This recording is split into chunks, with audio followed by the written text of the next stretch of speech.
Et pour terminer, c'est l'histoire de deux jumeaux. Et je crois qu'il y a des jumelles dans cette chorale. Vous êtes des jumelles, hein?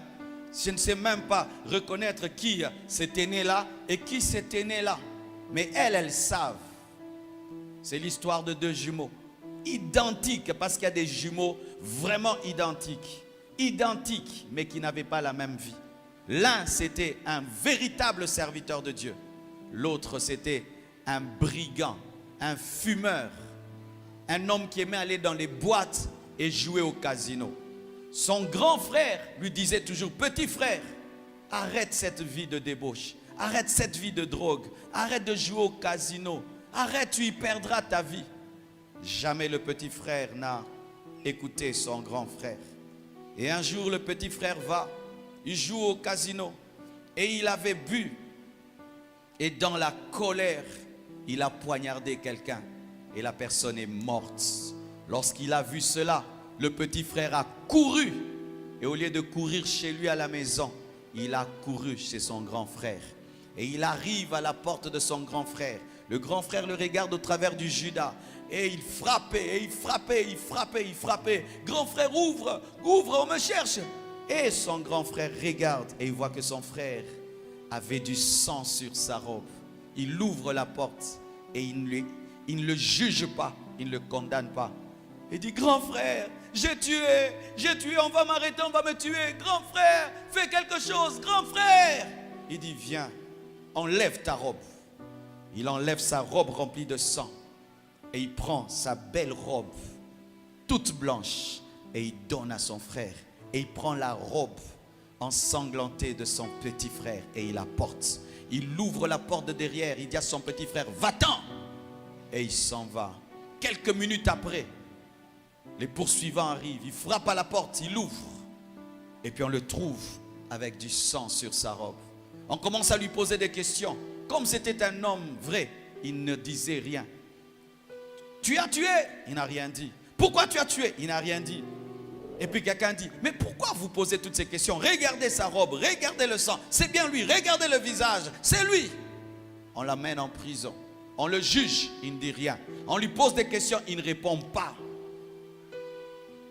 Et après on dit, il a tué, il doit mourir. Et puis il dit, j'aimerais parler. Est-ce que vous pouvez m'accorder la grâce d'écrire une lettre à quelqu'un? On dit, pas de problème. Ce sont les dernières volontés d'un homme qui va mourir bientôt. Et il écrit une lettre et il envoie.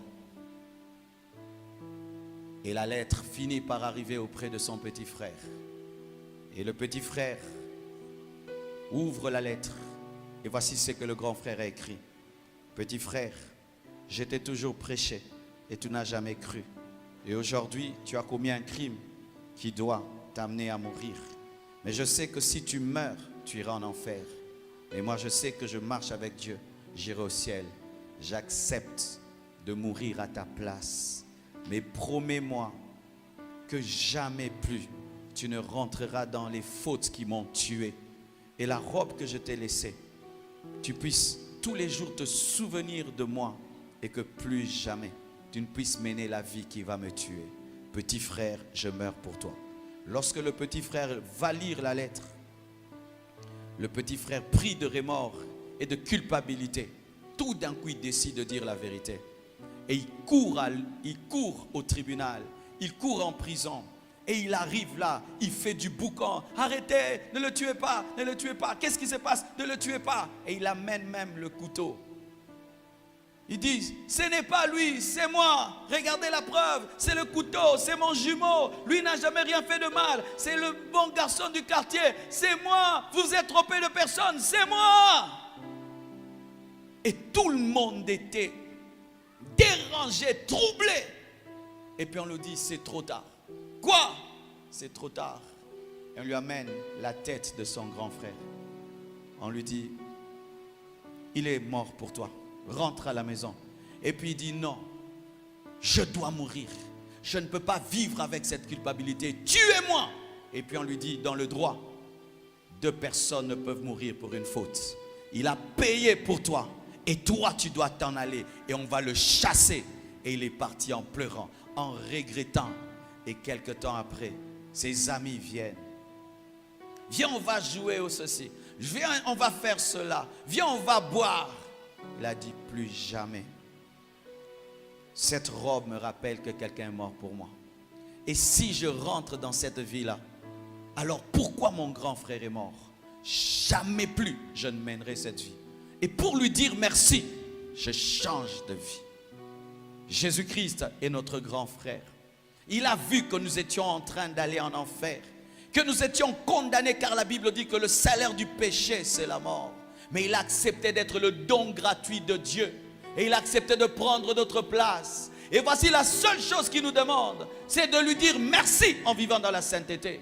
Frère, je ne vis pas dans la sainteté pour mériter le ciel. Parce que je vais au ciel par la foi. Mais je vis dans la sainteté pour dire merci à celui qui est mort à ma place. Chaque fois que tu pêches et que tu demeures dans le péché, tu es en train de crucifier Jésus pour la deuxième fois. Chaque fois que tu rentres dans tes anciens péchés, tu es en train de rendre nul son amour et sa grâce. Soyez reconnaissants. Ne demeurez pas dans les choses qui l'ont tué. Il est mort à cause du vol. Il est mort à cause du mensonge. Il est mort à cause du fétichisme, de l'adultère. Chaque fois que nous commettons ces choses, c'est comme si le grand frère est mort pour rien.